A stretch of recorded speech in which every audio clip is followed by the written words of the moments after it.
Welcome back to Hardware Unboxed for more Computex 2017 coverage. Today I checked out the MSI booth and found some very impressive looking motherboards. Before we get to that though, a big thank you to MSI for making it possible for me to attend the event this year. If you're in the market for a new Intel motherboard, check out their X299, Z270 and H270 motherboards. Right now MSI is offering a free Uplay game key for any new purchase, link is in the video description. MSI promised they'd have some cool new products for me to check out, so without wasting any time today, I made a beeline for their booth, and what an impressive display I found. I spent over an hour checking out the hardware on display, and honestly, I don't think I managed to film everything there. That said, what I did manage to film were some very impressive, shiny new motherboards dotting the yet-to-be-released Intel X299 chipset. The first board I happened upon was the X299 Gaming Pro Carbon AC.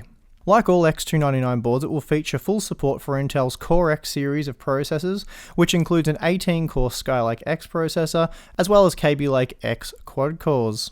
As you can see, the Gaming Pro Carbon AC features a mostly black design, with a few silver highlights that look very nice, and this means it should suit most builds very well.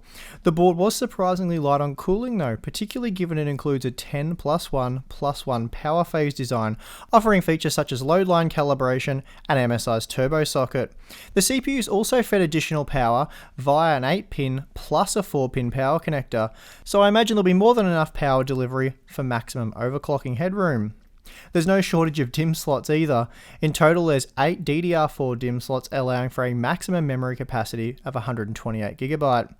There's a reasonable amount of storage options as well. In total I spotted 8 SATA 6GB per second ports, a U.2 port and a pair of M.2 slots. Of course, there's a lot more to talk about, but I'll save that for the official review.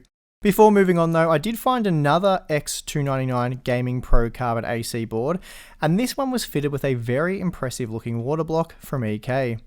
The idea here was to design a block that ties in with the motherboard design, rather than create a more traditional looking square or rectangular water block. So EK's created an aggressive looking water block for MSI's X299 boards, and I have to say it does the board justice. The small port window is also very cool as well. Anyway, it's a really cool looking motherboard, and I'm very keen to get my hands on one for a review soon. So take the hint, MSI. Let's move on and see what else we could find. There were some other exciting looking MSI X299 boards as well, such as the X-Power Gaming AC and Tomahawk. Alongside those boards, I also spotted the new Z270 Godlike Gaming, and that's a seriously beefy looking Z270 board.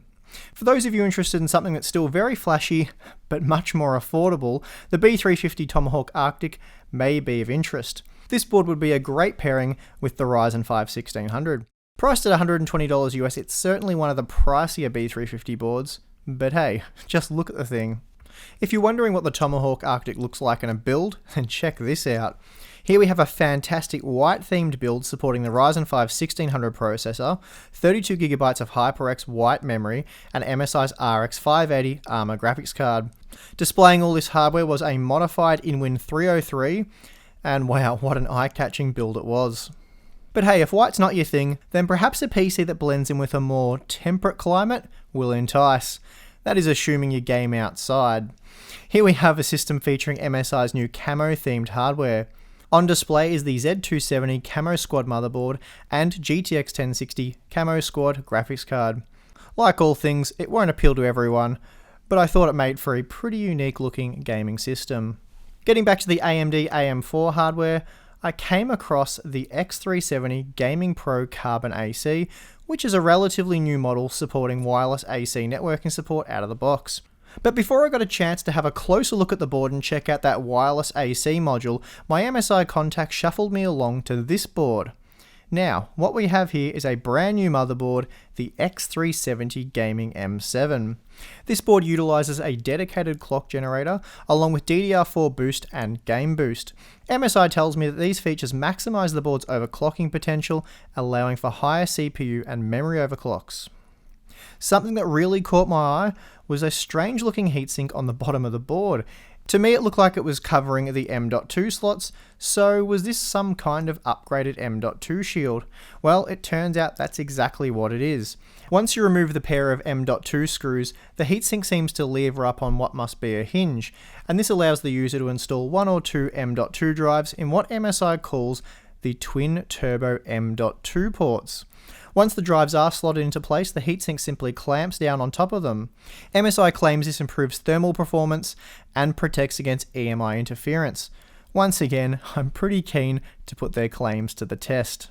On a final note, that board is built with military class 6 components and uses an enhanced 13-phase power design. So yeah, should be an overclocking powerhouse. Overall, MSI's new X370 Gaming Pro Carbon AC looks great. And well, you can add that to the growing list of new products I want to review when I get back from Computex. Well, it's been a busy day on the showroom floor, and this is just a small sample of what I've seen so far. So expect much more coverage. MSI also had some really cool desktop systems and graphics cards on display, but I'll feature them in a separate video soon. I wanted to get at least one video online today for you guys to enjoy. I also checked out a massive range of new and exciting products from Aerocool, as well as some affordable new cases and cooling products from Deepcool, so keep an eye out for those videos as well. As it is, I'll end up editing quite late tonight, but I hope to hit the showroom floor again tomorrow after a bit of a sleep in. Alright guys, that's going to do it for this one. I'm your host Steve, hope you're enjoying the coverage so far, and I'll see you again soon.